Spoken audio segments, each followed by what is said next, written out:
اون لواشه داری میاری؟ آن دیگه پول اضافی داریم بدیم بالای خوراکی اونجا. بالاخره در طول روزی که گشنش میشه یه لقمه میذاره دهنش جلوی ظرفش میگه. ای خدا ما چه گیری کردیم وسط شما. چرا؟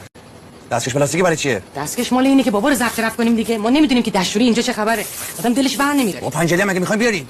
آقا داداش من نمیتونه که هم بیروز و هم بابا پنجلی نگه داره. آقا دست تناسونم. آقا من نمیام خودتون برینش خب. یعنی چی؟ لوسبازی در نیار دایی تو ناراحت میشه. بابا پنجلی با تو چیکار داره؟ نه صبح داشتم میخواد بره سر کلاس. من میدونم دیگه شما میخواین پنجلی بندازی گردن من. آگی جان جانم آگی جان یه نگاه کن اینجا داری آفتابه رو بذاری. داداش من دارم جابجا میکنم. الان بذار ببین. نه بابا این کوچیکه رو گرفتم واسه بابا مسافرت. این که آبی نمیگیره که آخه این کوچیک که مگه بهروز میخواد بره دستشویی اونجا. داداش من ساکی من جا نداره. بتاش ببین جا داری؟ بذار تمرین کن. خب چی جا دارین شما قاطی کردین ولکن. همینمون مونده اونور گیت. ساک من باز کنم بگم وات ایز دیس بگم دیس آفتاب پلاستیکی. آقا ولکنین. چش این نردبون آبجی؟